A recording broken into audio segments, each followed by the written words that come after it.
बाबरी मस्जिद पर कोई परिंदा पर नहीं मार सकता तो नहीं मार सकता था। फिर भी मुलायम सिंह के चलते जिन्होंने बाबरी मस्जिद को छूने की कोशिश की वो गुंबद पर चढ़ तो गए लेकिन उतर नहीं सके। ये रिकॉर्ड है और इस बात का समाजवादी पार्टी और उसके नेता को न कभी अफसोस था और न रहा है न रहेगा। चाहे उसको मौलाना मुलायम सिंह कहें, चाहे मुल्ला मुलायम सिंह कहें, चाहे हिंदू माने, चाहे हिंदू न माने, चाहे हिंदू वोट दे उनको, चाहे न दे। लेकिन जिन्हें आप रामलला कहते हैं, क्या मस्जिद में वो अनऑथराइज्ड ऑक्यूपेंट इस देश में राजनीतिक स्वार्थों के लिए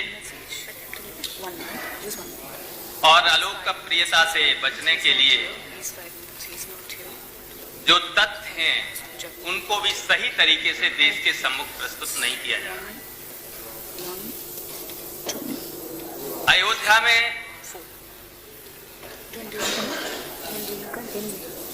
जिस जगह बाबरी मस्जिद थी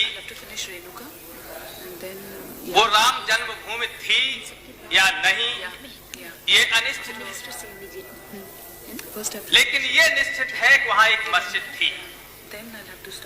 ये भी निश्चित है कि 1949 में एक रात वहां मूर्तियां रख दी गई।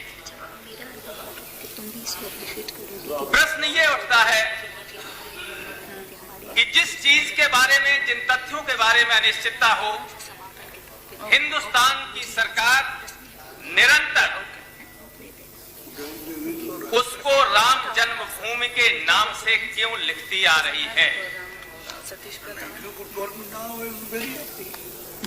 किसी के घर में दूसरा व्यक्ति घुसा है तो उसको क्या कहते हैं? Unauthorised occupant. जिन्हें आप रामलला कहते हैं, क्या मस्जिद में वो अनऑथराइज्ड ऑक्यूपेंट नहीं? और जो कार्रवाई अनऑथराइज्ड ऑक्यूपेंट के साथ होनी चाहिए थी, कानूनन वो कार्रवाई नहीं की गई। यही सारी समस्या का मूल कारण ये रहा है। हटा देना चाहिए था। आप क्यों डरते हैं? आप मस्जिद को मस्जिद नहीं कह सकते हैं, आप जबरदस्ती मूर्तियां रख गई उनको हटाने की बात नहीं कह सकते हैं, और आप धर्मनिरपेक्षता और सेक्युलरिज्म की बात करते हैं।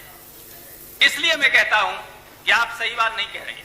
इस सदन के माध्यम से, देश के माध्यम से सही बात नहीं कह रहे हैं। जहां तक 6 दिसंबर का प्रश्न है, घटनाएं जो 90 में हुई, जो 92 में हुई, उनमें बहुत समानता थी। मैं अभी 2 दिन पहले मुफ्ती मोहम्मद साहब बोल रहे थे, 90 में हिंदुस्तान के गृह मंत्री थे।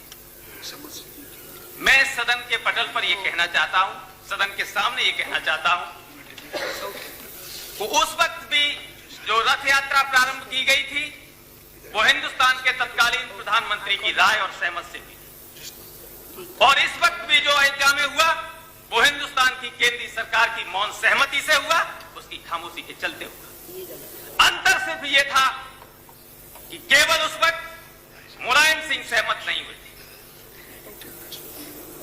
अगर मुलायम सिंह से केंद्र सरकार ने पूरा सहयोग किया होता तो ये निश्चित था कि जो तब कहा गया था कि बाबरी मस्जिद पर कोई परिंदा पर नहीं मार सकता तो नहीं मार सकता था।